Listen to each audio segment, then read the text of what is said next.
give a warm welcome to the hosts of The Bride of Alternate Ending. Hello, ghouls and goblins, and welcome back to Bride of Alternate Ending, a show whose name I almost forgot in the moment. The fractional glottal stop between Welcome to and Bride of Alternate Ending, I felt just the walls closing in. Like I saw the beast staring at me. Yeah, it was exciting. You saw the vertigo shot. My background was just going wonky. It was pretty great. Thank you. Yeah, that's Tim Brayton. I am Brennan Klein. We are Bride of Alternate Ending. Yeah. I don't know why I decided to do it that way. It just felt right. Mm-hmm. No, yeah, we should start introducing ourselves like Kiss, like Toronto. We are Bride of Alternate Ending. Yes. Anyway, I mean that works because we are Knights in Satan's Service because this is the second movie we're reviewing of Antichrist month. And well, we decided to go for the biggest or the movie that's glomming onto the biggest title.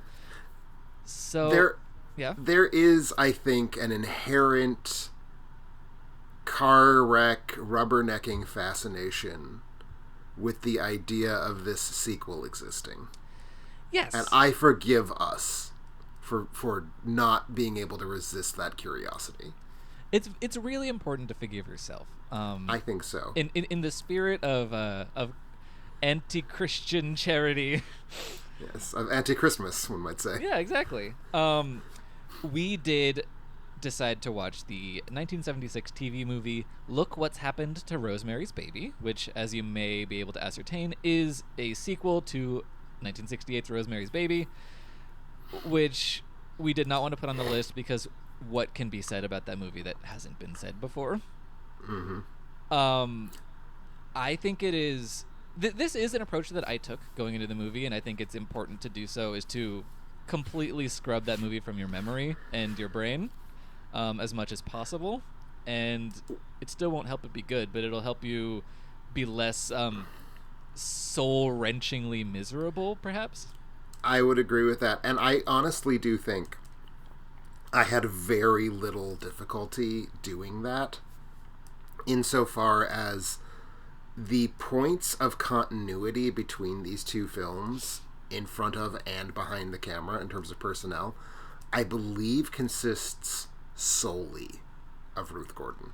Oh, actually, the director, Sam Esteen... The director was the editor. Yeah, he was right. The editor of the original. He was the editor. And he does direct this like someone who is not primarily a director. He does not direct this like someone who primarily is an editor, however, is my feeling. That is also true. It is... Okay, so... Okay. He directs this like somebody who, the first day of the shoot, the director called the producer to say, "I quit." And the producer went to the local, deli and grabbed the first guy who was ordering himself like a sandwich and was like, "Hey, you want to direct a movie?" Yeah, very much so. Yeah, so basically this movie has 1 1.5 points of contact with the original Rosemary's Baby. It does feature 4 different Oscar winners in various roles. It is a stacked cast. It's alarmingly stacked, and we'll get to who is and like, I get that the 1970s was the golden age of the made-for-TV movie, that this must have seemed like an exceptionally prestigious made-for-TV movie on the grounds that it was a sequel to a major hit, an Oscar-winning hit. Indeed, one of those Oscar winners in the cast won her Oscar for Rosemary's Baby. That would be the aforementioned Ruth Gordon. So this I'm sure was a high-end object for a TV movie in 1976. Yes, I'm sure it was, but I think that speaks to what a grim time it might have been for television. So I guess I'm gonna just put on my goggles and try to wade into the plot and just kind of see what happens.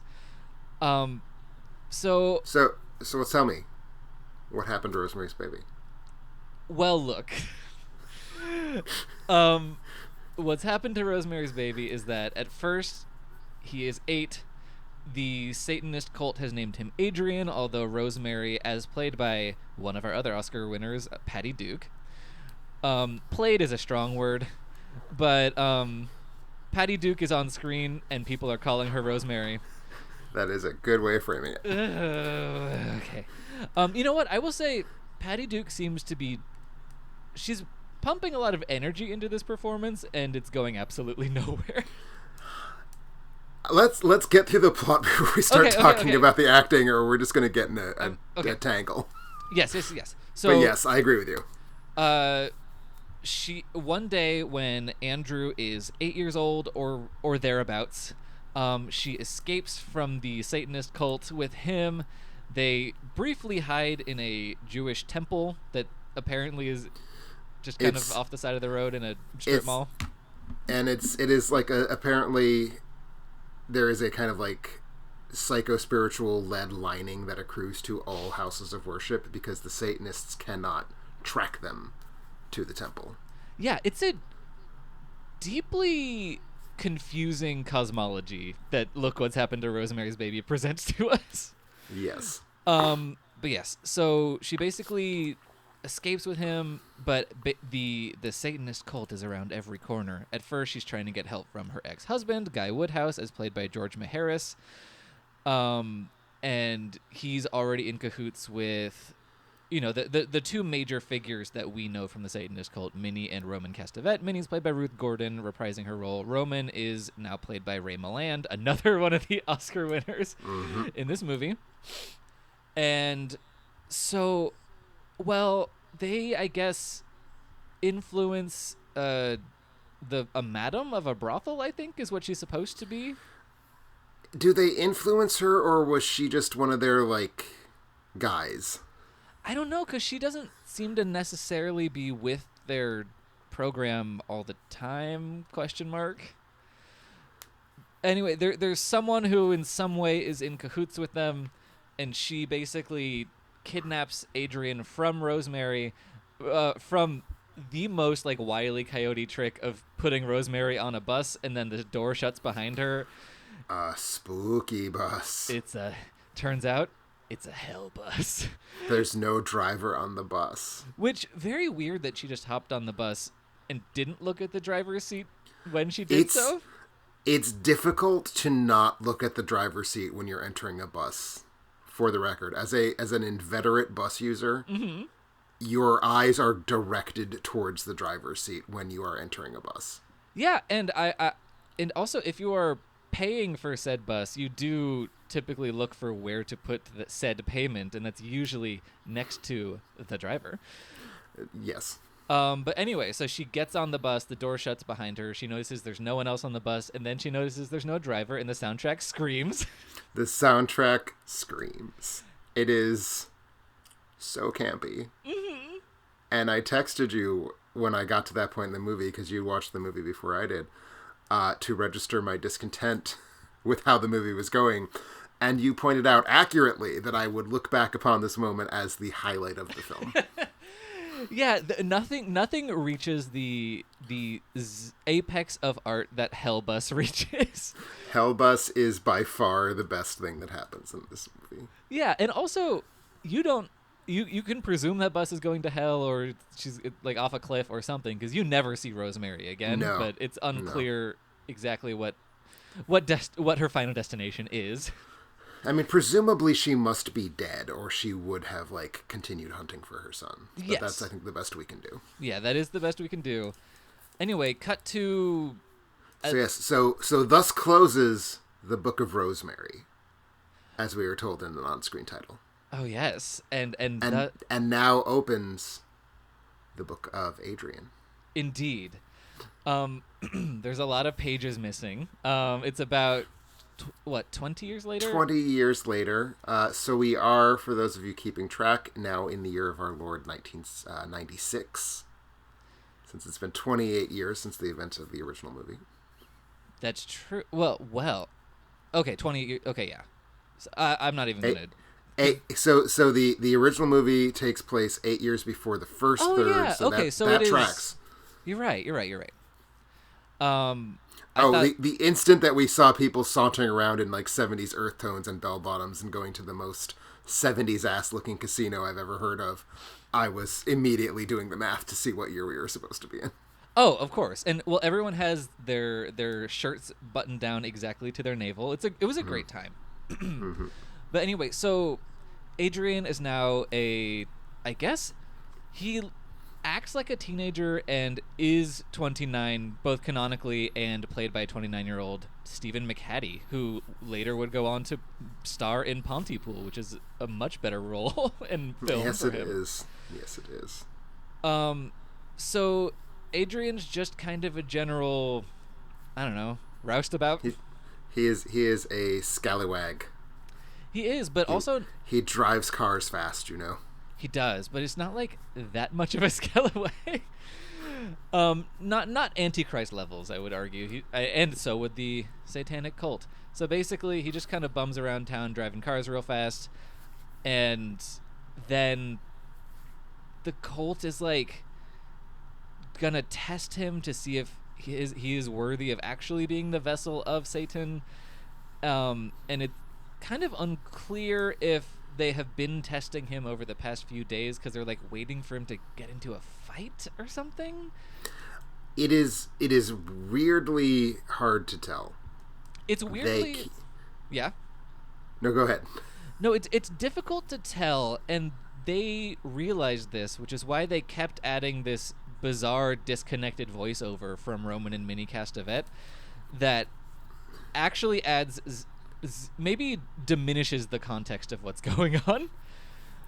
It truly does. It is hard to tell what causes him to pass the test. The implication I get is that he needs to kill someone. So it's like, is this like a mafia thing? Like you don't get to be made as the Antichrist until you've like, I don't know. But yeah, go ahead. But as a child, he already killed 2 children. We skipped over that part in the first act, but he does use his glowing eye Satan powers to murder several children who are bullies. That is, yes, something that happens in this movie. Yeah. So anyway, there's a test that's either going on now, when he gets beat up by a biker gang and doesn't end up killing them, and then the Satanists come, and they basically, so yeah. As I understood the order of operations, and the movie is not helping. Like I am carving through this movie with a machete, because he did not kill any members of the biker gang. The satanic cult is concerned that he might have too much of Rosemary's good and pure DNA or his upbringing or who knows what.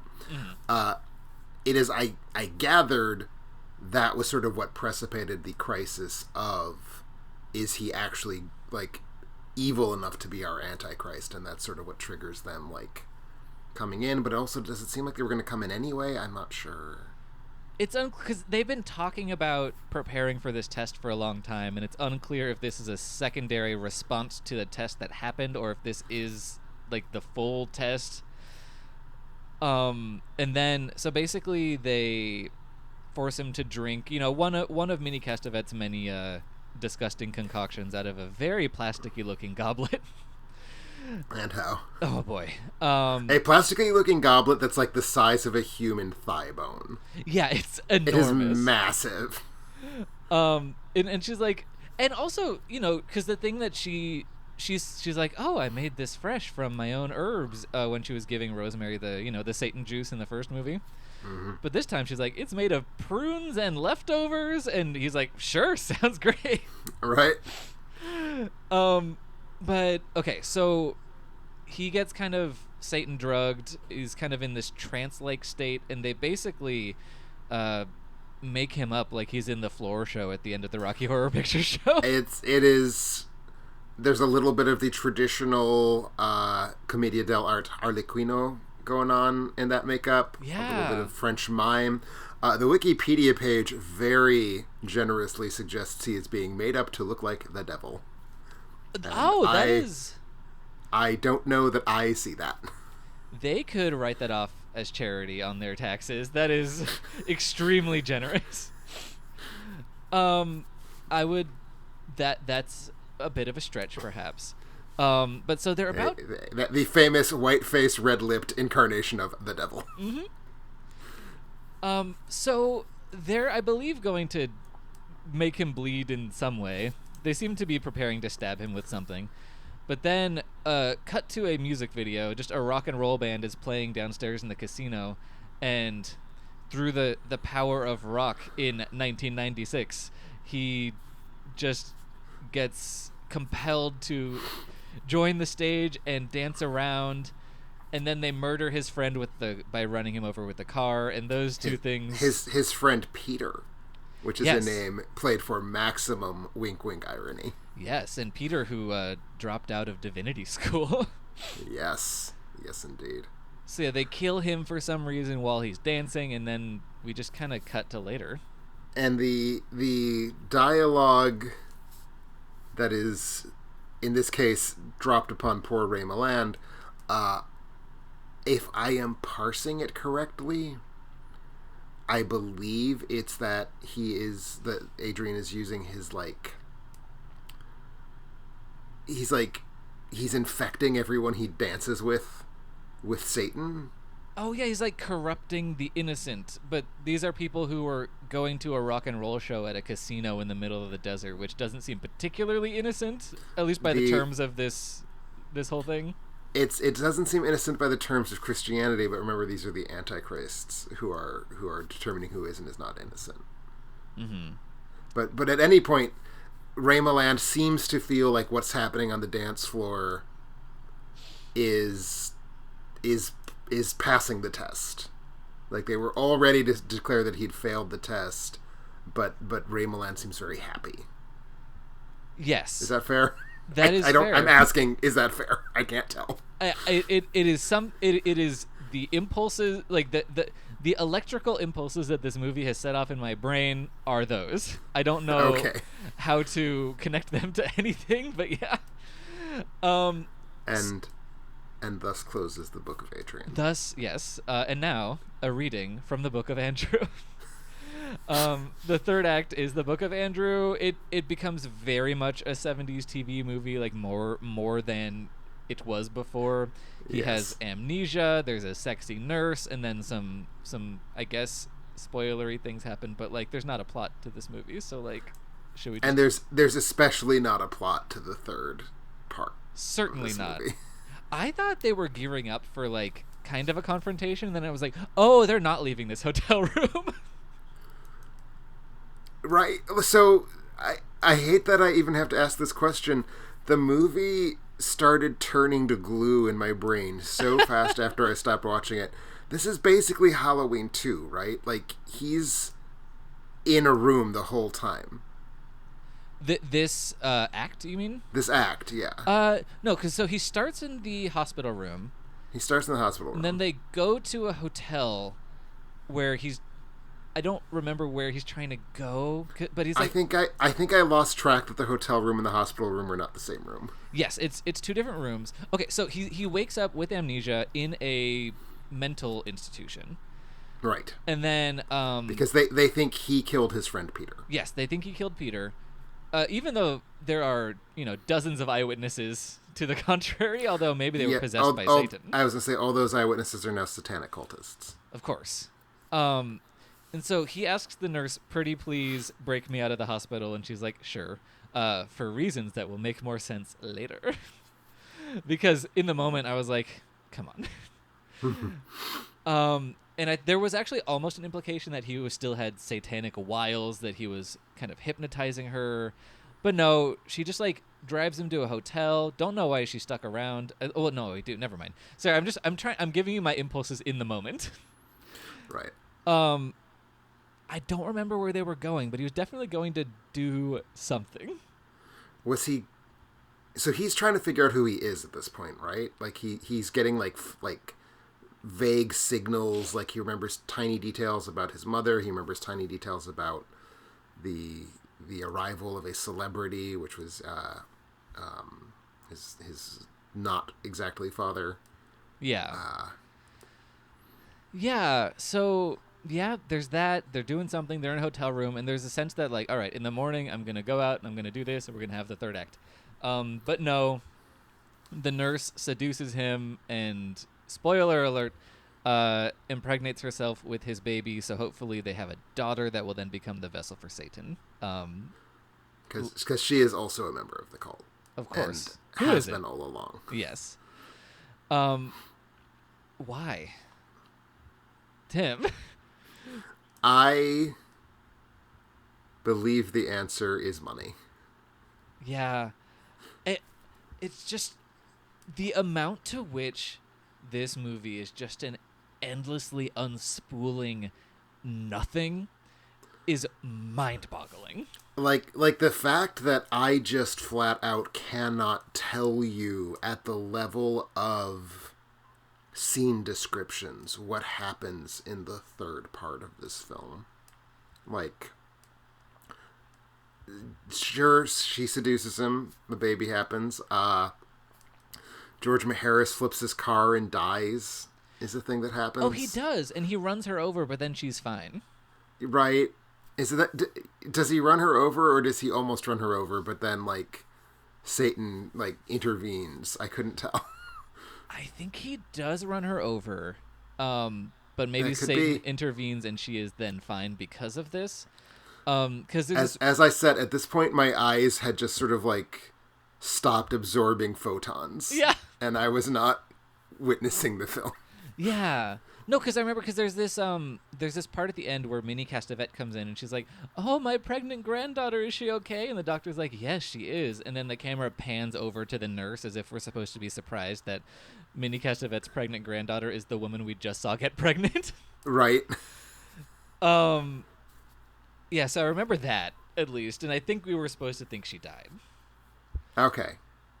I think Adrian got arrested. Adrian got arrested. That sounds right. Yeah. So, why are Antichrist movies so allergic to having the Antichrist do anything or be evil ever? And I am reminded, sadly, of the witchcraft films, which of the 16 films in the witchcraft series, at least like 11 of them are centered around not the specific Antichrist, but basically like an Antichrist, you could say. Sure. Who is the crusading white witch hero of that franchise. So it is like a weird thing where, like, if we're going to have the Antichrist be our protagonist, he needs to damn well be our protagonist, which means we need to root for him, which means he needs to want to stop being the Antichrist. It's so fucking annoying. And also, like, it's boring. It's so boring. And also, this particular Antichrist doesn't even know, I don't think for the entire runtime, what's going on. No, I don't think he ever figures out anything. He never figures out that his mother was put on a bus, even though he was 8 years old when that happens, which feels like that's old enough that you would encode those as at least somewhat concrete memories. Yeah. Unless Satan came in and wiped them out. I don't know. He certainly has no idea who Guy is. It's all just like... It's so empty. It's so empty because it's not about his struggle with whether to be the Antichrist. It's just about things happening around him and kind of mainly glancing off of him. And I think we're meant to sympathize with him, but I don't. What? I mean, he's getting drugged by some cultists, and he's getting raped by a satanic lady, and God knows what else is going on. Yeah, but frankly, his life was pretty empty before that. He was just like... He drove his car with Peter, man. What are you talking about? What else do you need? It does sound like a great day out. Very homoerotic, homosexual relationship between them. Who doesn't enjoy playing with Peter? That's true. But oh my god. Okay, so yeah, just this movie is excruciatingly boring. Yes. It is, and I don't want to talk about it in terms of how it relates to Rosemary's Baby because it kind of doesn't. But no. Yeah. I mean, there are some interesting points of trivia, one of which is that Patty Duke was in the running for the role of Rosemary before they got Mia Farrow. I'm so glad they got Mia Farrow. I will well, yes, obviously. I will say in defense of Patty Duke, barely. She took this as a paycheck job. Uh-huh.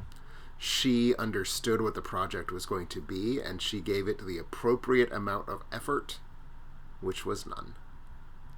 Yeah. But look, she was better in Amityville Horror 4: The Evil Escapes than she was in this movie. Oh, a professional actor is incapable of being worse, I think, than she is in this movie. She is so hollow and like spends the entire time just sort of. So there's a difference between like screaming and yelling, and she's yelling in this movie. She's like yelling her fear. Yes. Oh, Does that's that make a great sense? point. Yeah, she's basically bugging her eyes out and yelling, and those are the two cards that she plays. And she's not in a whole bunch of the movie, but she's in about 20 minutes, and that's too much.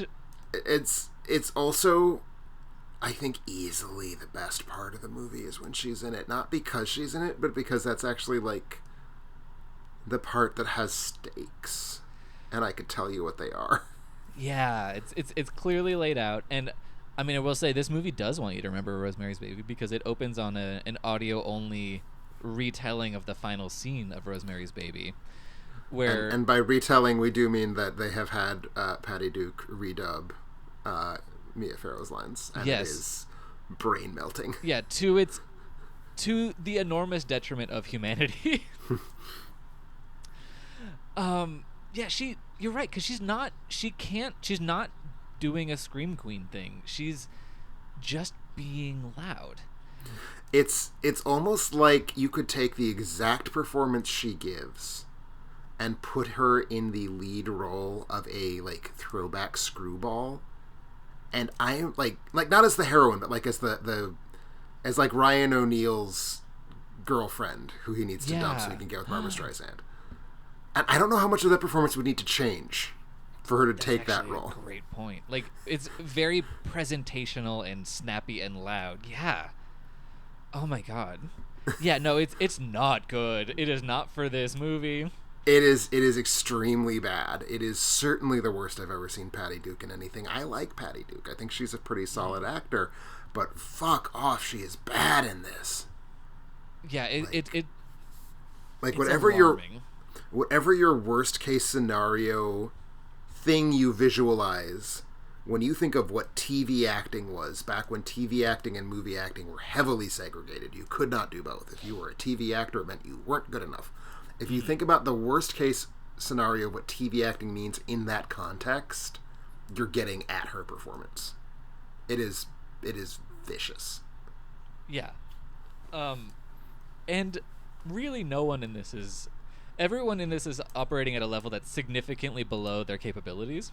Oh, I mean, Ruth Gordon giving a exact replica of her incredibly good Oscar-winning performance is like wretched. She feels like an extra from an episode of Seinfeld that we don't particularly care for. She does. And I mean, so the thing about Roman and Minnie Castevet is that they're supposed to be this kind of like harmless old couple, and you're not really sure what's going on with them in the original. And so they are kind of doing a Fred and Ethel thing in that original movie.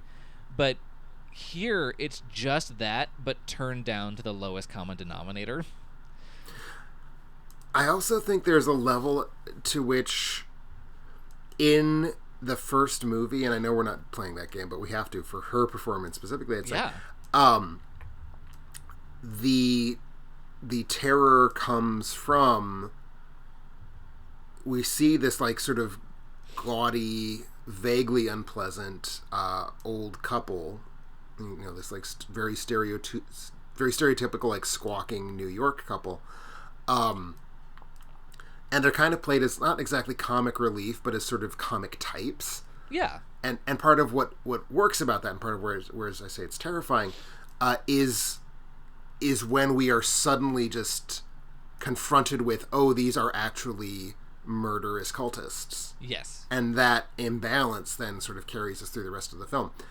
Here we start at she's a murderous cultist, so when she's doing the Ethel Mertz squawking thing, it's like cultists, they're just like us, and it's just not anything. It's I don't even know how to know. There's no performance. There's nothing. There's no character. Yeah, and it's because they're going for this kind of like a wacky comic relief that is written as comedy, not successfully executed as comedy. But around them, there's always these moments like somebody's like, "Oh, speak of the devil," and it's just like just really broad, right? ridiculous. And Gordon and Meland are both very leaning into that. Like, she's doing just her like thing, and he's playing like this very chummy. You know, you've said Fred and Ethel. Now I can't not think of. Oh God, I can't think of the actor's name, but whoever plays Fred. He's doing that sort of like robust, plummy, always quietly laughing at his own jokes, sort of like big goofy dude thing, which is a very weird performance to watch happen ever, but in the context of this movie, certainly it is just so of all the actors in this film, Meland is the one who I just was like the most transfixed by, because he's like giving a performance. It's wrong, but he's not like abandoning the movie the way that a lot of the other actors seem to be doing. Yeah, it's really curious. Well, and so here's the thing, because like you were talking about the juxtaposition between what they seem like and what they truly are in that movie. But the thing about Rosemary's Baby is that Minnie and Roman are performing those characters. They are putting on a performance of a stereotype. But this completely strips that away to just making that stereotype the core of who they are, which is never the point. Exactly. But yeah, so is there anyone who's good in this movie? No. I guess George Maharis is probably the one who's the least embarrassing to watch. I would say so. He's at least delivering on the level of a 70s TV movie, like an average 70s TV movie. And I think it's partially maybe because he's not slumming. Like, for Oscar winner Ray Milland or Oscar winner Patty Duke to show up in this movie, they are stepping down to its level. For TV star George Maharis to be in a TV movie, a fairly, prestigious TV movie, he's at his level. He's doing what he does. So it feels comfortable in a way that those performances do not. And this would have been quite a long way after his sex scandal that kind of scuppered his career for a while. Oh, yeah, because that happened in the mid-'60s, I think. Yeah, so he's probably just happy to be working. So, yeah, I mean, one thing I will say is that they do try to age him up 20 years in the second half of the movie, and they appear to have done so by rubbing a powdered donut on the side of his head. It's great because of the 20-year gap. He looks too young to play he looks too old to play the young version of the character and too young to play the old version of the character. Perfect casting. It's like he shot right into the donut hole of that role. Go George Maharis. We love it. And then Stephen McHattie, who is the focus of all our hopes and dreams for 2 whole thirds of this movie. The 2 Patty Dukeless thirds. Thank you for reminding me he was in Pontypool, which of course we've also covered on this podcast. It reassures me that he is not as bad as he was here, because he was an incredibly alienating screen presence to me in this movie. I would say so, but how do you play this character? Also, it's there's literally nothing to Adrian or Andrew. Literally nothing. This is not a character. He is the MacGuffin. It's a movie in which the main character of the film is like just an object for all the other characters to like chase after.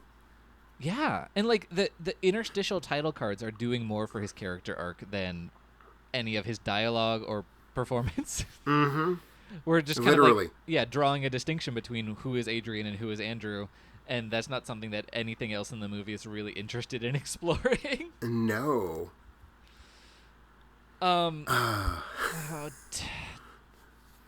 Well. So yeah. So the acting is bad. Anything you want to talk about formally? I enjoyed the extremely bad production design of the room that they were keeping Adrian in, which just had like little swastika flags in the corner. I missed that. Oh, well, I'm not going to rewatch it. No, I mean, don't do that. But it was very funny because they're like, well, what's evil and satanic? I guess the Nazis, question mark. That's terrific. So that was good. I did like the title treatment. Yes. The apostrophe in Rosemary's is a little cross. That was cool. No, that was fun. I liked the opening credits, actually. You know, they're sort of taking place in this kind of darkened room. Yeah, while that audio of while the audio from the first movie, or the audio reenacting the first movie's climax, is playing, worked for me more or less. Not. Let's put it this way: retroactively, I think it's one of the better things the movie does. The time that maybe not wasn't how I felt. Yeah, no, I remember thinking like, oh, this isn't great, but it's at least atmospheric. Mm-hmm. It's exactly. An atmosphere. It's like the atmosphere at the top of a mountain. It's really thin, but you can breathe. Yeah. What else we got? Talked about the bus. The soundtrack screaming was delightfully cheesy. Where was that energy? Where was that cheesy screaming bus energy for the rest of the movie? I don't know. Tim, this was such. I mean, it's an honor to me when you text me in the middle of a movie, but you asked the pertinent question of why do we do this to ourselves, and I think we can open that question out in a broader sense of what has humanity done to deserve this.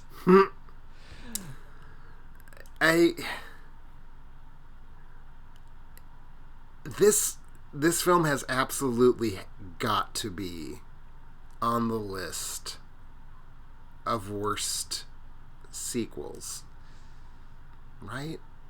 To like in terms of like, you take a great original and you give it a terrible sequel. Like, can we brainstorm other things that might be the same, like, decline in quality? Okay. The Exorcist 2: The Heretic is not as bad a decline, but it's a very steep decline. It is a very steep decline. I would call Rosemary's Baby better than The Exorcist, and I would call this worse than The Exorcist 2. Yeah. So that's where I would land there. Yeah, and I would let's see. The Birds 2: Land's End is in the conversation, but I think it's a smaller gap than either of those two. I would agree. Jaws to Jaws 4, but then we have two other Jawses in the middle. Yeah, I don't think that's fair to do. No. Because then you just get into, like, Leprechaun 4 in space, or, like, one of the many Children of the Corn nonsenses. Although, again, if we're talking about width of gap. Yeah. I'm saying it has to be the sequel to a film that was good in the first place. Yeah, okay. I have not personally seen The Sting 2, but I've only heard the most scathing things about it. Maybe. I don't know. This is certainly top 5. This just sucked the life out of me. This movie was a lamprey. It attached itself to my body and just drank. And I was very tired and desiccated by the end of this movie. Yeah, it is just a devastating movie. And again, this is something I haven't seen Rosemary's Baby in quite a while. I do adore that movie. I love Ira Levin and his works. And so that his whole everything the thing that is Ira Levin literature is something that means a lot to me. But I was able to put that away because I haven't read the book in a long time. I haven't seen the movie in a long time. So I was like, all right, let's just watch this movie. And completely isolated from the experience of what it means to be part of the Rosemary's Baby universe of products. No, completely agree. It is unwatchable entirely in reference to its own plot. I mean, even, frankly, the second and third parts represent such a decline in quality from the very, very crappy first part. Yeah, because at least that part you're like, oh, I wonder why she's in a Jewish temple. And then there's Hellbus, of course, which, you know, it is what we strive for as a culture. Exactly. And again, I could tell you what the conflict is in the first third. Mm-hmm. I cannot do that for the remaining film. No, it's mainly just people staring through panes of glass at one another. There's a lot of that. There's a lot of that going on. You mentioned Ira Levin, so I take it that you are a reader of his works. Yes. I have never read any of his novels. I've only seen the films adapted from them, which are just all over the place quality-wise, for the record. We have the original Rosemary's Baby, we have The Boys from Brazil, and any number of films in between. Yeah, the Stepford Wives. Stepford Wives. There happens to be a 1997 sequel to Rosemary's Baby. He wrote, called Son of Rosemary. Yes, I have read that. I wanted to ask how you feel that compares to this, because I read the Wikipedia synopsis, and it looks like a very unhappy experience to have read that book. Oh, it's not good. It's not good at all, but it is considerably better than Look What's Happened to Rosemary's Baby. Son of Rosemary is at least kooky. Okay. It's kind of like the later Thomas Harris Hannibal Lecter books, where you're like, what is he doing? Have you read any of those? I have read all of them. Okay, so you are aware. I feel real up to speed on what I should expect of Son of Rosemary. Yes. So I guess spoilers for this book, sort of. I read this perhaps a decade ago, so it's been a little bit. But yes, if you've read the synopsis, it's basically Rosemary wakes up from a coma 30 years later. The last member of the coven that has been keeping her under has died, so she is released from this curse. Her son Andy is now 33, which of course is the age that Christ was when he died. And she basically sets out to figure out if he is doing Antichrist shit or not, because he is he runs this like huge charity, and he's this like internationally renowned philanthropist. So she's like, all right, is this some Antichrist nonsense, or is he just a nice guy? And then of course, one of the characters that she's been interacting with the whole time was actually the devil. There is an elevator to hell at one point. I believe the preferred term is a hellevator. Yes, I'm so sorry. And then there is a suggestion that it may or may not have all been a dream. I gathered from the synopsis that the suggestion is not merely that Son of Rosemary may have been a dream, but that Rosemary's Baby also may have been a dream. Yeah, potentially. That part actually stuck with me less as a reader. I refreshed myself on the synopsis as well and was like, that happened? But I just remember Hellevator. That was really my strong emotional attachment. Okay. So don't let my distaste for this movie turn me off of reading Son of Rosemary, is what you're saying. Not totally. It's like like I said, you know what to expect at least, and that's important. But I would say, well, I mean, this is such a hollow recommendation because it's so obvious. But like, read Rosemary's Baby. It's a really, really good book. Okay. It also will take you like a day. It's super slim. Okay, cool. You did remind me of something we didn't talk about, though, which was the closest this movie has to a sense of humor. I think.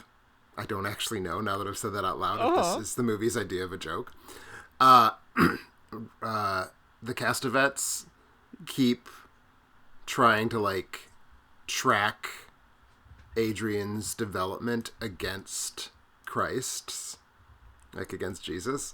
And so Ruth Gordon keeps having gags that are basically about, like, well, the carpenter did it this way, and it's like, it's meant to either signify that Adrian is or is not performing up to expectations, and it very much feels like some suburban mother being concerned that her son isn't doing as well as the neighbor's son.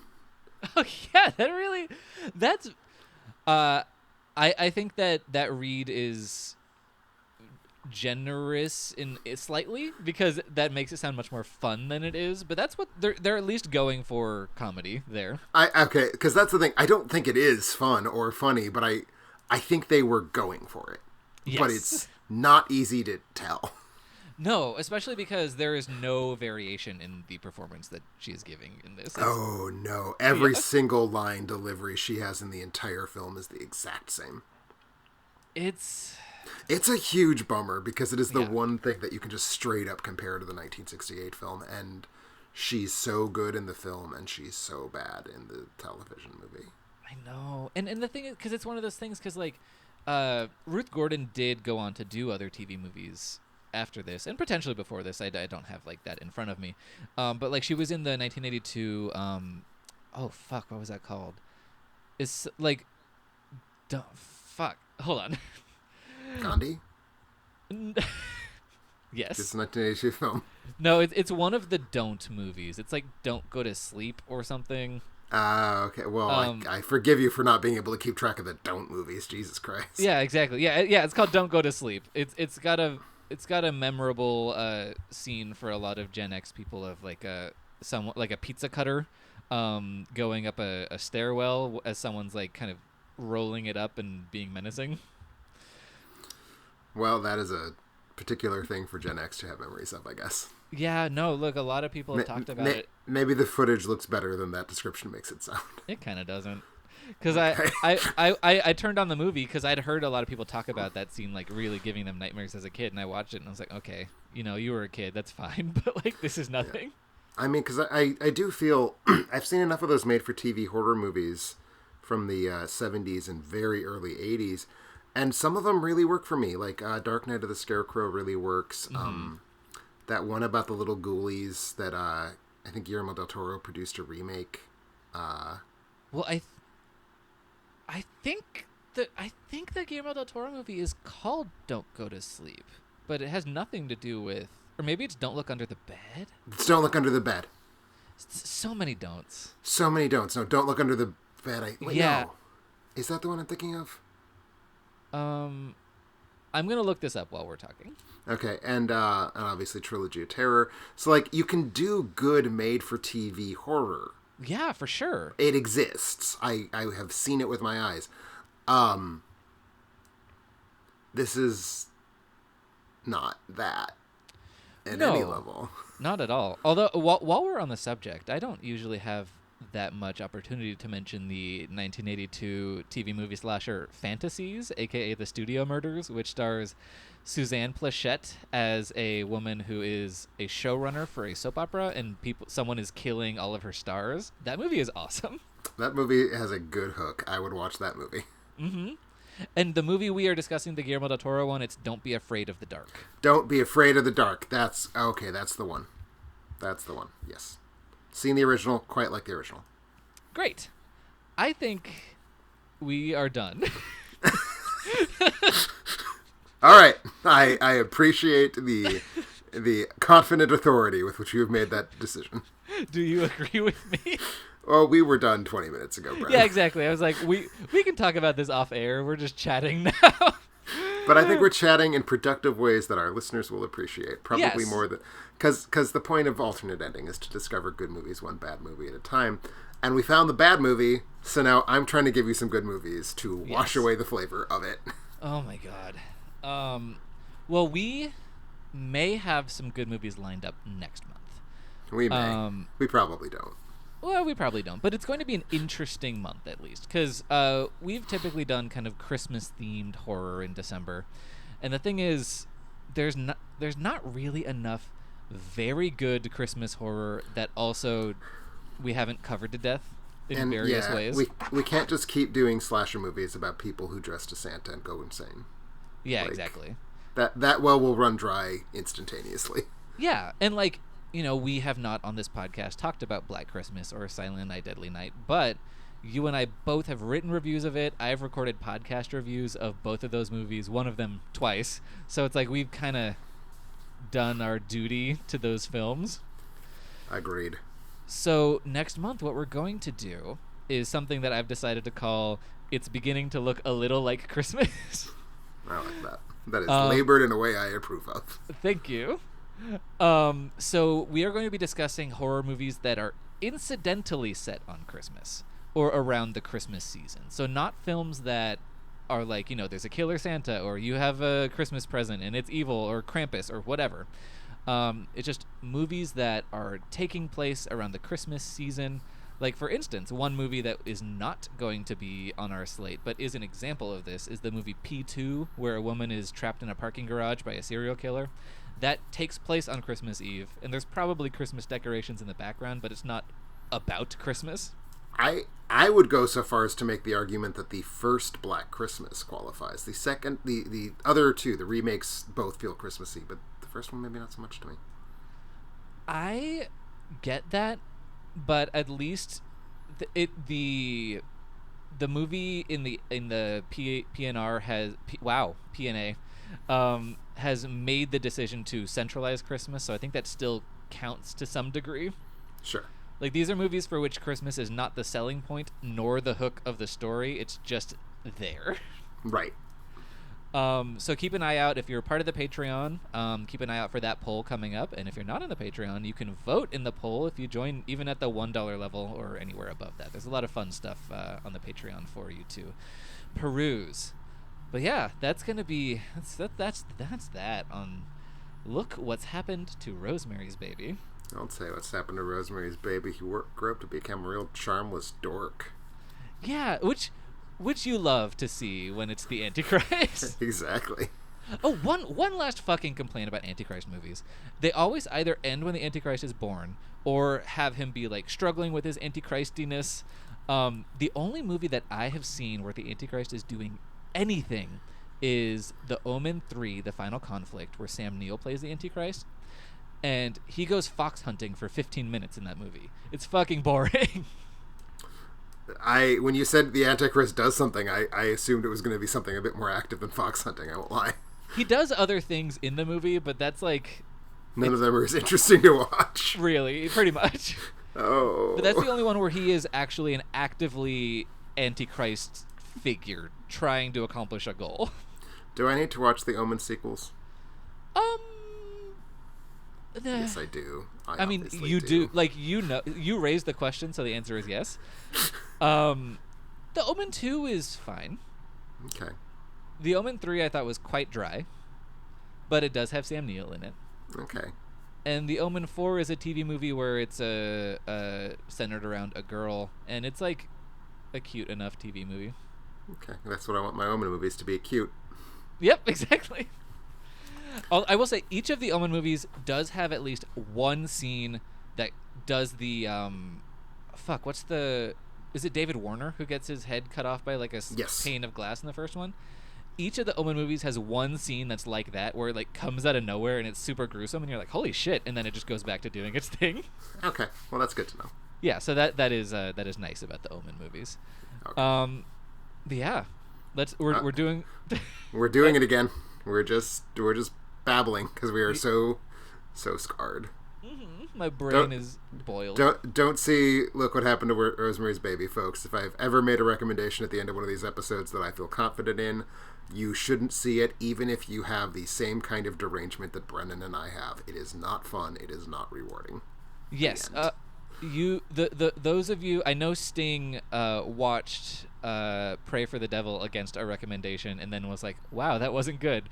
That is a much more satisfying experience than this was. So please listen to us. Yes, it is a sub Pray for the Devil experience. I concur. It is one of the grimmest 90 minutes of my life. It's a tough set. Anyway, we'll catch you on the flippity flop. Thank you everybody for listening. Bye.